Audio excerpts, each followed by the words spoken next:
आठ रूप सब घबरा गए। कर्ण विकर्ण दुशासन दुर्योधन बोले अरे कृष्ण हम तो ऐसे हंस रहे थे, आपको कौन बंदी बना सकता है, हमारी सामर्थ्य नहीं है कि हम आपको बंदी बना लें। भगवान ने कहा यदि बनाना चाहते तो आ जाओ, बांध लो मुझे। बोले नहीं नहीं, मेरी माँ ने बड़ा स्वादिष्ट भोजन बनाया है, आप चलिए ना मेरे घर भोजन करो। भगवान ने कहा पहली बात, जहाँ प्रेम हो भोजन वहाँ किया जाता है, जहाँ भावना हो भोजन वहाँ किया जाता है, हर किसी के घर का अन्न नहीं खाया जाता।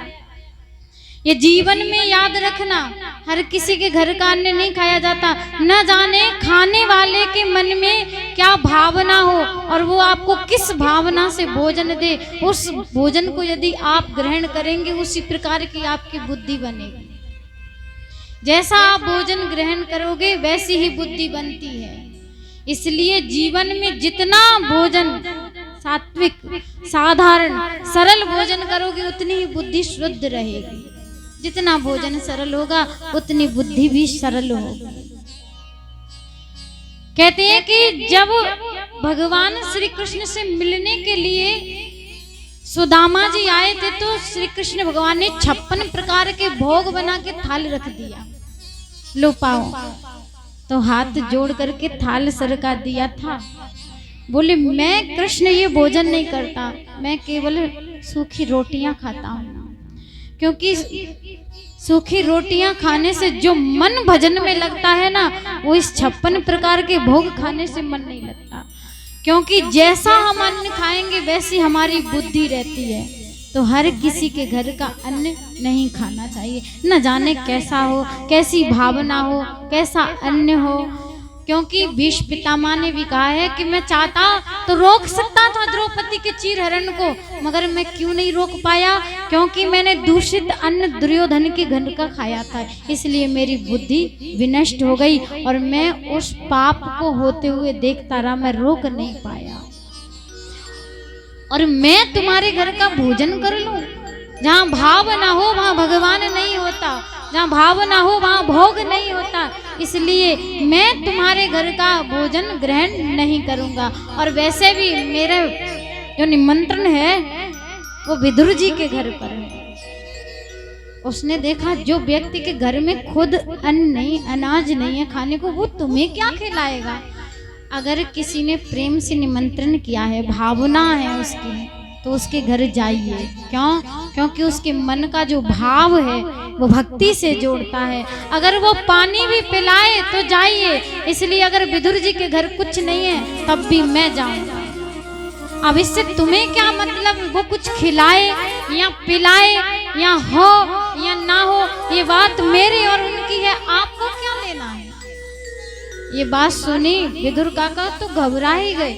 पहली बात तो मैंने निमंत्रण नहीं किया, जबरदस्ती ठाकुर जी आ रहे हैं। दूसरी बात मेरे घर में कुछ खिलाने को नहीं है। विदुरानी से कहा तुम जाओ, जाकर के घर को पवित्र करो।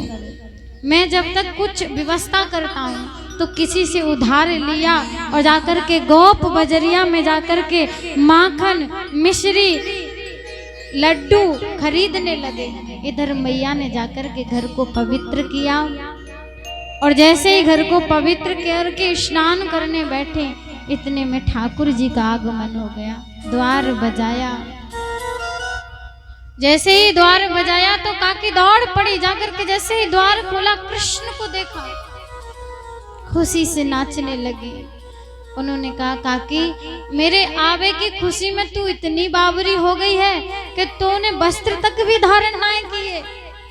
अपनी काली कमली लेकर के और काकी जी को दे दी। काकी इतनी प्रेम में पागल, लेकर के एक कुश का आसन और बिछा करके कृष्ण को बिठाया। भगवान ने कहा काकी बहुत भूख लगी है, सुबह से जब से मैं हस्तिनापुर में आया हूँ मैंने कुछ भोजन नहीं करो काकी, अगर तेरे घर में कुछ खावे के ताई हो तो मुँह ले आ। उन्होंने कहा बेटा वैसे तो घर में कुछ है नहीं है, लेकिन हाँ कदली में केले के फल बहुत लगते हैं, और तो और जब मैं जल देती हूँ ना अपने हाथों से वृक्षों को तो तेरा नाम लेती हुई जाती हूँ, कृष्ण कृष्ण। और उस जल जब इन वृक्षों में जाता है तो जो फल हैं वो इतने मीठे हो गए हैं तेरे नाम से कृष्ण। तू एक बार खा तो सही लाला, एक बार देख कि कितने मीठे हैं। काकी जब केले लेकर के आई और जैसे ही छील करके कृष्ण को देने लगी, भाव से जो मुखार विंद को देखा तो सब भूल गई। जो फल है उसे फेंकती जा रही है, जो छिलके वो भगवान को देती जा रही है, और मेरे प्रभु बड़े प्रेम से पा रहे हैं।